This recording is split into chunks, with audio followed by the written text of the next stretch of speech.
Have you ever been so afraid of getting hurt that you locked your heart away, that you stopped letting people in, stopped sharing your feelings, stopped believing that anyone could really see you? I was that person. I built walls so high that no one could climb them. I thought I was protecting myself. I thought I was safe, but I was wrong, because staying closed forever hurts too. It hurts in a different way, a quiet, lonely way that never really goes away. Then someone came into my life who changed everything. Someone who taught me that opening your heart is terrifying, but it's also the only way to truly live. This is my story, the story of when my heart opened first. The story of finding love, facing heartbreak, and discovering hope. And maybe, if you've ever felt alone or scared to let someone in, this story is for you too. I used to be the kind of person who never said much. In school, I sat in the back corner by the window. I ate lunch alone most days, usually with a book open in front of me so people would think I was too busy to talk. I wasn't sad about it, really. I just felt safer that way. Keeping quiet meant no one could hurt me. Keeping my feelings inside meant I wouldn't have to explain them to anyone. My heart was like a door I had locked a long time ago, and I had thrown away the key. I didn't know I was lonely until I wasn't anymore. It started on a Tuesday morning in October. The leaves outside were turning orange and red, and there was a cool breeze coming through the window. I was drawing little patterns in my notebook, not really paying attention to anything, when the classroom door opened and the teacher walked in with someone new. His name was Daniel. He transferred to our school in the middle of the semester, and the teacher put him in the empty seat next to mine. I didn't look up when he sat down. I just kept my eyes on my notebook, pretending to be very busy with my patterns. But I could feel him there, could hear him breathing, could smell the faint scent of his jacket. It smelled like fresh air and something clean, like laundry soap. "Hi," he said softly, "I'm Daniel." I glanced at him quickly, then looked away. "I know," the teacher said. He smiled. I didn't see it at first, but I felt it somehow. Like warmth spreading through the air between us. "What's your name?" "Emma." "That's a nice name." I didn't know what to say to that, so I said nothing. I just nodded and went back to my notebook, but I could feel my cheeks getting warm, and my heart was beating a little faster than normal. For the first few days, I tried to ignore him. I thought maybe he would give up and leave me alone like everyone else did. But Daniel wasn't the kind of person you could ignore. He didn't push. He didn't ask too many questions. He just existed beside me in this gentle, easy way. He would say good morning when he sat down. He would ask if I had a pencil he could borrow, even though I knew he had his own. He would leave small notes on my desk sometimes when I wasn't looking. Simple things: "Hope you have a good day," or "That answer you gave in class was really smart." I kept those notes. I put them in a small box under my bed, though I didn't understand why I wanted to save them. One day, about a week after he arrived, I dropped my books in the hallway. They scattered everywhere, papers flying, my pencil case breaking open and spilling pens and erasers all over the floor. I felt my face turn red as people walked past me, some of them laughing. I knelt down quickly, trying to pick everything up as fast as I could, wishing I could just disappear. Then Daniel was there, kneeling beside me, helping me gather my things. He didn't say anything at first. He just picked up my books and papers, careful and gentle, like they mattered. Like I mattered. "Thank you." I whispered when we stood up. "No problem," he said, handing me my books. Our fingers touched for just a second, and I felt something strange flutter in my chest. It happens to everyone, but it didn't feel that way. It felt like everything embarrassing always happened to me. As the days went by, Daniel kept being kind. He kept saying good morning. He kept leaving notes. And slowly, very slowly, I started to respond. I would say good morning back. I would smile just a little. Once, I even left a note on his desk that said, "Thank you for being nice." The next day, his note said, "Thank you for letting me." I didn't understand what he meant at first. Letting him what? But then I realized I was letting him be close to me, letting him into the small, quiet space I had built around myself. And somehow he knew that was hard for me. One afternoon in late October, it started raining while we were still in school. Not just regular rain, but the kind that comes down in sheets, so heavy you can barely see through it. I hadn't brought an umbrella, and I stood under the roof of the school entrance, watching the water pour down, wondering if I should just run for it. My house wasn't that far. Maybe I wouldn't get too wet. That's when Daniel appeared beside me, like he always seemed to appear exactly when I needed someone. "Want to share?" he asked, holding up his umbrella. It was dark blue, simple and sturdy.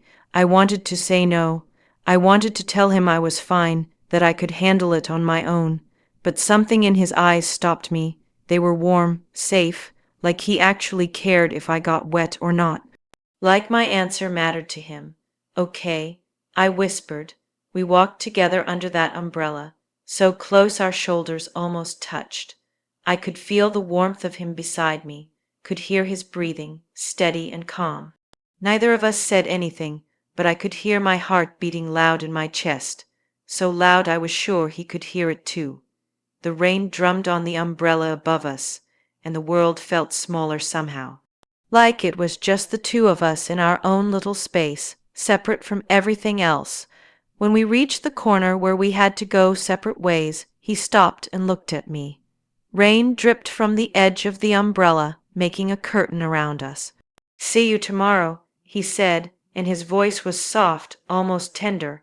I nodded, unable to find words. My throat felt tight, and I didn't trust my voice not to shake. I watched him walk away, the umbrella getting smaller in the distance, and something inside me ached. I didn't know what it was at first. I had never felt it before.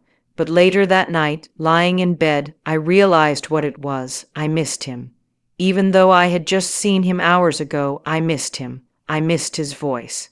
His smile, the way he made me feel like maybe I wasn't as invisible as I thought, and that terrified me. The weeks went by, and slowly, something inside me started to change. I began to wait for those mornings when he would sit beside me. I started to notice little things about him, the way he tapped his pencil when he was thinking, the way he laughed, soft and real, never mean, the way he listened when I finally started talking, really talking about things that mattered to me. Books I liked, songs I listened to, how I wanted to travel someday, to see places I had only read about. He never made fun of me, never told me my dreams were silly. He just listened, his eyes on mine, like every word I said was important. One day in November, we were in the library together. It had become our place somehow. After school, we would meet there and do homework, or sometimes just talk quietly while the rain tapped against the windows. That day, I was struggling with a math problem, getting frustrated, ready to give up. Numbers had never made sense to me, and I was starting to feel stupid. Daniel leaned over and looked at my paper. "Want some help?" I nodded, feeling embarrassed. He explained the problem to me, his voice patient and kind. He didn't make me feel dumb. He didn't rush me. He just walked me through it, step by step, until suddenly it clicked. "I got it. I did it," I said, looking up at him, surprised at my own excitement. He grinned. "See, I knew you could." When I finally solved it, I looked up at him and our eyes met. For a moment, the whole world went quiet. I could see something in his eyes, something deep and real, and it made my breath catch. "You're really smart, you know that," he said softly. "I don't know why you hide it." My throat tightened. "I'm not hiding." "Yes, you are." His voice was gentle, not accusing.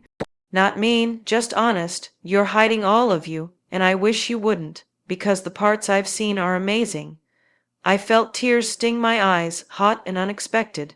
No one had ever said anything like that to me before. No one had ever made me feel like I was worth seeing, worth knowing.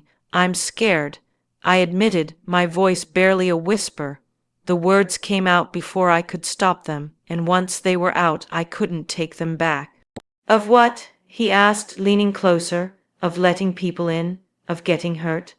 My voice broke a little. Every time I've tried to care about someone, to be friends with someone, they left, or they laughed at me, or they just forgot I existed, so I stopped trying. It was easier that way. Daniel was quiet for a moment. Then he reached across the table and placed his hand over mine. It was warm and steady, and I felt something inside me crack just a little. I get that, he said quietly. I really do. I've been hurt too. Everyone has, but staying closed forever, that hurts too, maybe even more, because then you're not really living, you're just existing. His words sank into me like rain into dry ground. I realized he was right. I had spent so long protecting myself that I had forgotten what it felt like to actually love, to feel, to connect with someone. I had been so afraid of pain that I had locked out everything else too. Joy, love, hope. I don't know how to do this, I said, tears finally spilling over, running down my cheeks. I didn't try to hide them. I don't know how to let someone in, how to open up, how to be brave. Daniel squeezed my hand gently. You don't have to do it all at once. You don't have to be perfect. You just have to try, one small step at a time, and I'll be here. I'm not going anywhere. I promise. I looked at him through my tears, and I saw something in his eyes that I had never seen before. Not pity, not impatience, just love, real, honest love, the kind that doesn't ask you to be perfect, the kind that just wants you to be you. Why, I whispered, why do you care so much? He smiled, and it was the softest, warmest smile I had ever seen. Because when I look at you, I see someone beautiful, not just on the outside, on the inside.